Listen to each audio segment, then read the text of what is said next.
Welcome to a special bonus episode of the Passive House podcast, recorded at North American Passive House Network's conference, Passive House for All, in June 2021 in New York City. In this, the 18th of 18 interviews we recorded amidst the hustle and bustle of the conference hall floor, I interview Sophia Rini, Director of Public Affairs and Communications at Rockwell North America.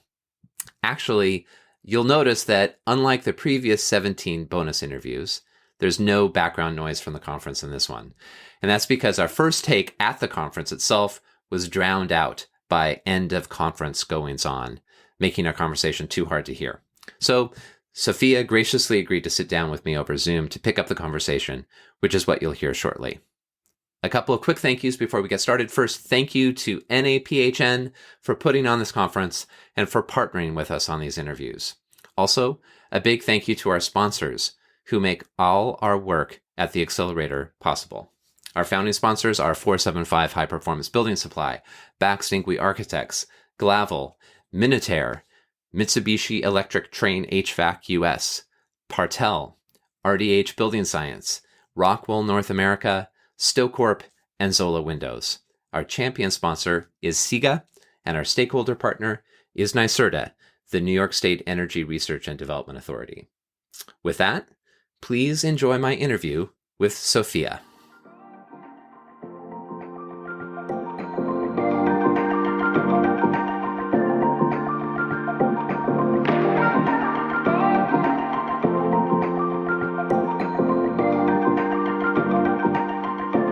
Sophia Rini from Rockwell North America, welcome to the Passive House podcast. It's great to have you back here after our attempt at the conference floor that was kind of stymied by the closing of boxes as the exhibit hall was being packed up. It's great to have you here. Thank you so much for having me. It's really good to see you again and to be able to continue our conversation. Yeah, fantastic. So let's start with your background, and could you share that and your path to Rockwell, your path to this world of high performance building into Passive House? Sure thing. Yeah. So I'm a policy person, not an architect or design person. Came to the built environment sort of a very roundabout way.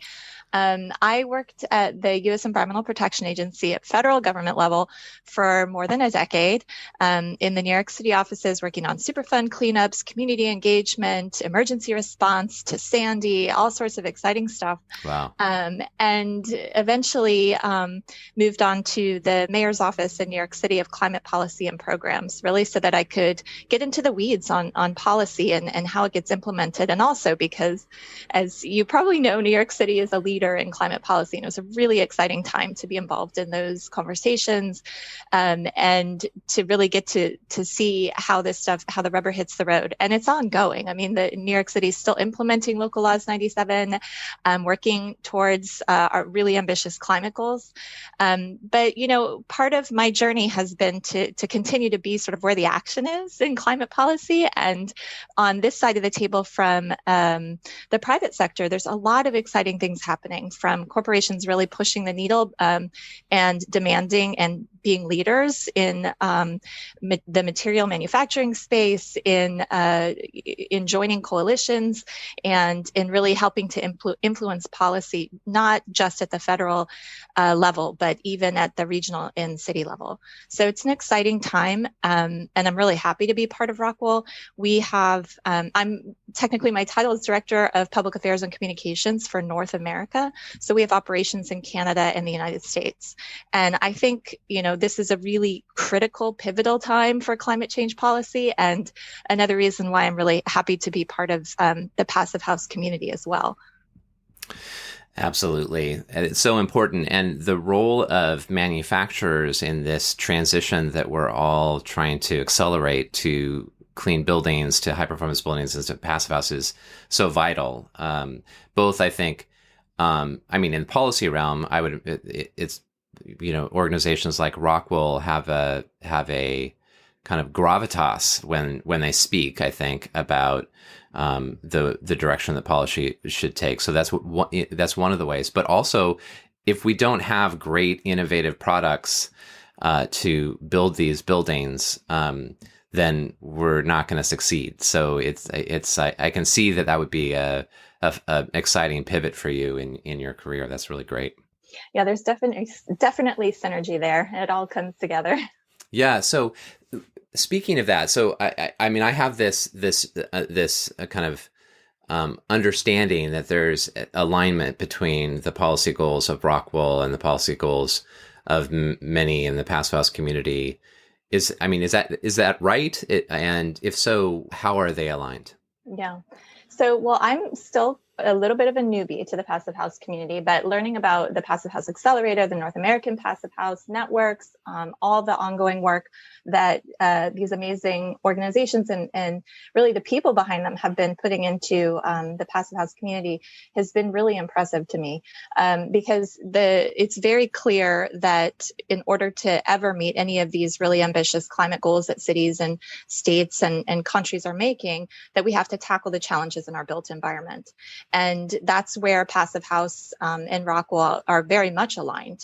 We definitely see the building envelope as a key here in terms of energy efficiency, in terms of comfort, in terms of equity for residents, and in terms of the future of our cities. I think durability and resiliency in the built environment are also really essential components to a long-lasting, robust city that's going to continue to meet its climate goals, not just check off in the very beginning, but it's very important that the things that we're building, our new buildings, new construction out of, are durable and long lasting. And it's not enough just to make sure that you're meeting the current performance standards. You have to think about the future, right? So that's one of the very obvious ways that Rockwool and Passive House connect in this vision of high performance buildings that are built to last, homes and workspaces where people are more comfortable, more have better access to higher indoor air quality, acoustic protections, as we've all learned over the past year and a half. It's not just an annoyance, the sound intrusions can actually really impact your health and well-being in terms of ability to focus, concentrate, sleep, heal, communicate, all of those things. So, I mean, there are so many alignments there in the Passive House benefits to what Rockwool products also provide. But I think also from, we walk the walk, right? Like I wouldn't be here if we didn't, but the company has committed to 10 of the United Nations Sustainable Development Goals. And recently just last December, also announced commitments to accelerate our own decarbonization as a manufacturer by committing to science-based target initiatives, which are the most rigorous, ambitious way of measuring our commitments, living up to them, putting a timeline and a deadline of 2034, meeting these targets. So I think, again, as folks in the Passive House community have the opportunity to not only really transform the built environment, but they also get to choose, what kind of products go into their buildings and homes. And so this is an example of where all of our long-term goals kind of collide and combine and enhance each other. You touched on equity and resilience and health. And I think that I've been thinking a lot about that and the importance of a great envelope, just to make our spaces havens for, sometimes for passive survivability. We just, in Seattle and the Northwest, we just went through this crazy heat dome, right, with temperatures that were really high. And, in the future, many of the buildings in this region will probably now have air conditioning because people are going to be, moving to that. But I've just been thinking about, what happens when the power goes out during one of these heat waves that right, will happen in the future, and right, we need buildings that can weather those temperature extremes, weather the wildfire smoke that we have. So there's this exciting rush toward electrification in buildings, which I think is really important. And if we only electrify and don't create better buildings for people, then that's not fair. It's not kind of delivering on the potential for that great buildings can bring to everyone. No, I mean, I couldn't agree more. And I have a little stat I can throw at you, but in the US, buildings account for more than 70% of electricity usage. So even if that electricity goes 100% renewable, which we're not there anytime in the immediate future, but hopefully we're on our way, right? But even if we go 100% renewable, we still need to decrease that demand. And that there's just no reason to be wasting energy and electricity in our buildings. There really isn't, especially when we know the solutions. We have the answers. And to your point about extreme weather events, I mean, we're living through them. I think about last February, my parents in Texas, I mean, there was more than a week, my 70-plus-year-old mother was out of power. And those homes are not insulated. And it just would have made such a huge difference to their comfort and ability for me not to worry from across the country, right? And so we've gone from brutal colds in Texas to extreme heat in the Pacific Northwest to raging wildfires, and all of these things are just more, proof of we can't wait to make these changes. They need to start now, and they need to be scaled up.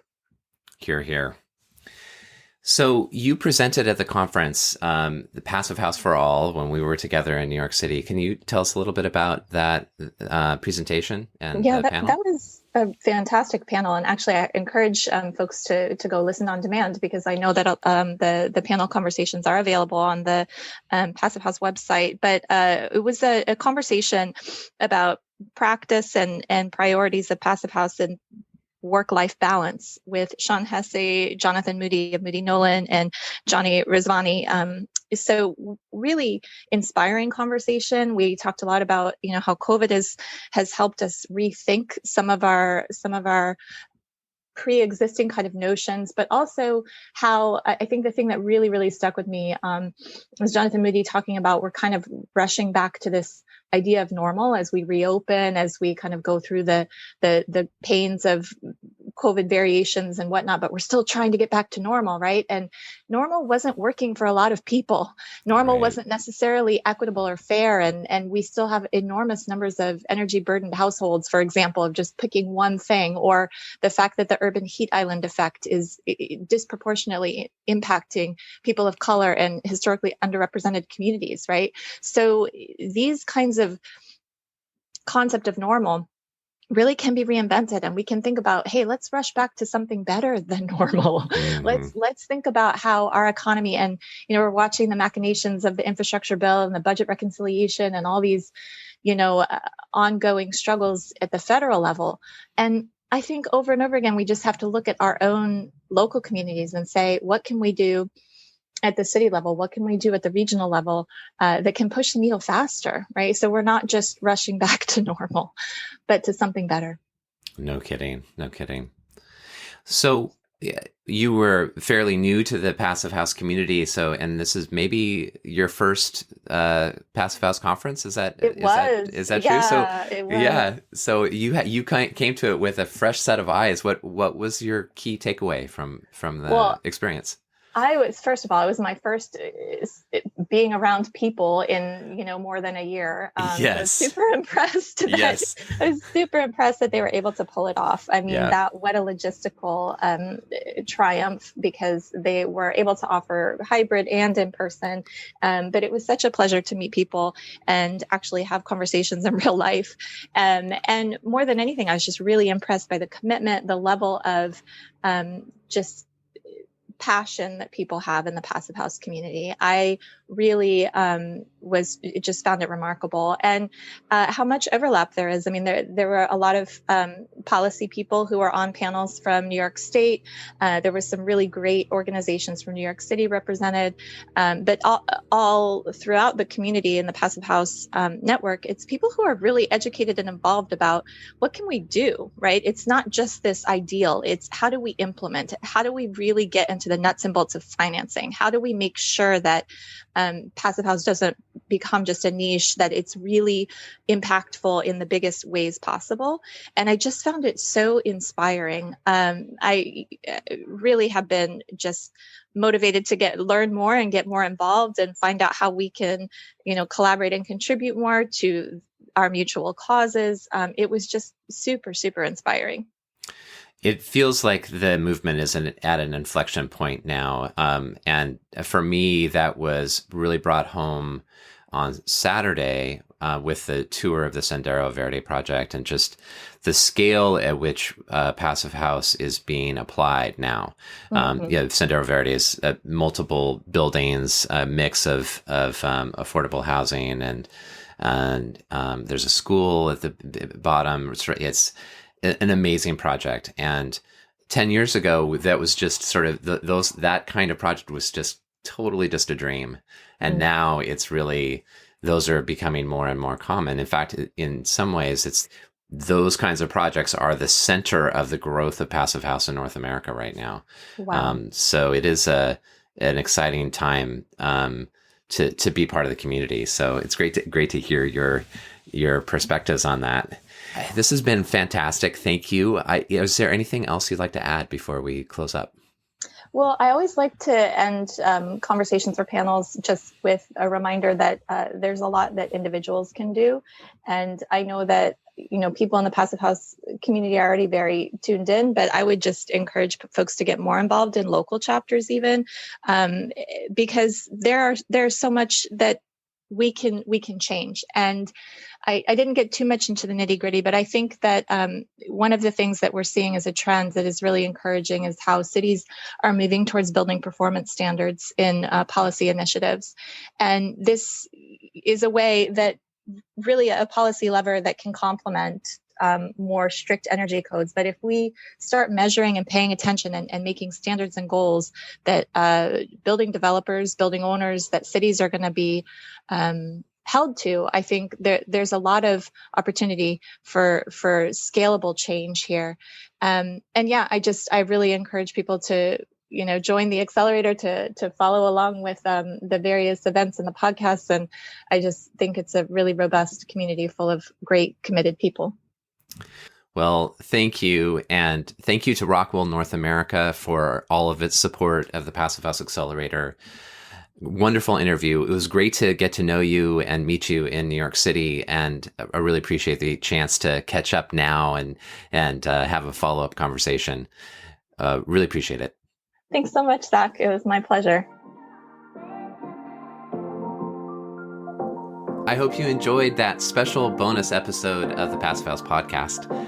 On behalf of everyone here at the Passive House Accelerator, thank you for listening and stay tuned for more on the Passive House podcast. Thank you. Bye-bye.